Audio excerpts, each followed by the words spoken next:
Sabi ko nga ni mabanggi na naman, di na naman kipanira. Sabi ko, lakaw-lakawan ko daw pasiring duman sa pispan, baad lamang may maarap-arapan pag abot duman. Pag abot ko nga ni sa pispan, nabudol ko na naman si Manay Kaday. Binuksalan ko kihikot ang pispan, tapos iyon na iyan. Natsambahan ko baga ang mga tilapia sa loob ng pispan, namurikit na. Balde uno naman si Manay Mukaday, naubos na naman ang loob ng pispan. Bakong tapos na nga na ako dyan magbuksal kang hikot, kaya mabugaw na kita kang mga sira. Tambak doon, tambak dito. Char. So ayun, sige ko nang nagparatambaan ako dyan para mabugaw ko na sa mga sira pasiring duman sa hikot. Kaya sige ko lang ang kakaputag dyan sa tubig para magkaburugaw ang mga sira, magkarlibong. Ayan, sige. Maski libong-libong na ako dyan kang kabubugaw, pait sana kang katatamba, makasira sana.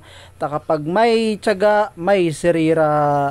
May nagpupulok-pulok na nga ni nasira sa hikot, o digdi naman kita sa ibong tabaad lamang igwa pa yung kikeriba na sira. Padago sana kita katatamba, tabaad lamang makadakol kita na panira diyan. Maski nagkaparangkog na, sige lang kisigi. Grabe ang paghinguha, makasira sana kita dyan.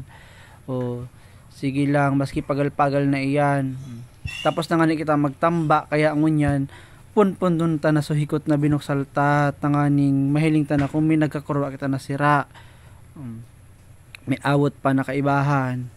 Pati awot nagsasabo na sa hikot. Pag hiling ko nga ni kang hikot, may mga bangus pa na kairibahon ako tilapila ang laog kang pispan. May mga bangus pala. Kang nahiling ni Manay Mukaday, hintian, sige na naman ang kang murob. Taubos na naman daan laog kang pispan. Yan, namurikit na yan sa hikot. Huna ko daing laog ang pispan. Tahalo po no si Manay Kaday. Bakong, ubos o tilapia sa laog kang pispan niya. Dahil da ako nahihimo. Habuunon ko da namin nagkakahiriling nan. Sige, ang purtag-putag sa laog kang pispan niya.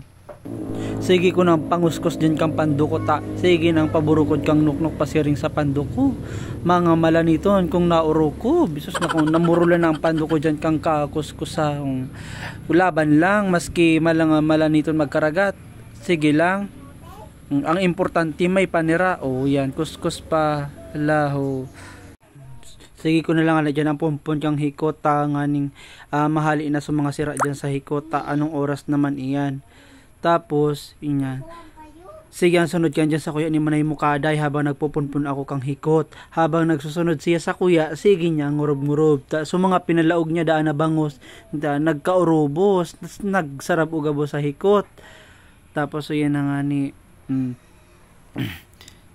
igwa na naman kita kinakuha na bangus. Sabi niya, daydang bangus, dayang sira, o mala man iyan, naubos. Iba talaga pag mga halup, nauubos, ang laog kang pispan. Matanglayo na yan, yung kabibit-bit ka iyan. Tapos, igwa pa andyan kinabatuyan, hiliunin do, tamasayaw andyan. Yan na.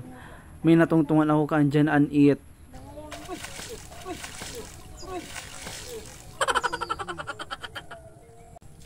Patapos na ako kanyan magpunpun, tapos habo pa maghinabit yung hikot ng tianan. Nakipakunitan pa sa kuya, kaya no choice ako kay pan ko sa hinabiton, maski hingal-hingal na ako. Magubaton kang kabibit-bit yung hikot. Yan. Maski sa dulo ang hikot, igwa pa ki sira nakuha. Kaya laban lang, makasira lang kita. Jesus, grabe ang paghinguha, magkaburuhay sana. Kaya yun na nga niyan. Tapos nakita pumpong kang hikot. So ngunyan, napunpunta na mahali na kita kang sira na nagkakurwa ta. O yan, so nagkakurwa mi na sira, huna ako dit-diit lang, grabe pala. Kaya tinabangan na ako ni ate magtangkas kang mga sira dyan sa hikot para matapos tulos. Pero nga sa grabe, nakuha mi ho yan. Inabutan na kami kang banggi, inabutan kami kasiyam-siyam kang kahali kang sira. Natapos kami kaya ni ate maghali kang sira alas 7 na. Tapos mahingis da pa, maluto pa, hintian. Roto yun ang abot kang person. Maski narabutan na kami kan kibanggi kang kahali kang sira, laban lang para may panira. Sus din mapagalan magkaon na daing panira. Isus nako. Masagraton sa halunan. Kaya maski banggi na go lang ng go. laban para sa pamilya. Char. So yun na nga niyan, tig-ispatan na kami para matapos na ang paghali kang sira.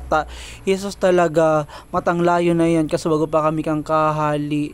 Anong oras na banggi na madulom na kaya po na kami ispatan para mahali mi ang mga sira didi sa hikot. Akong dae Jesus talaga magkakagirisi ang hikot. Dae mi na nga niyan na hilingan masyado, so nagralagatik na lang. Dae mi arang po na nagralagatik tuno kang sira o ang hikot.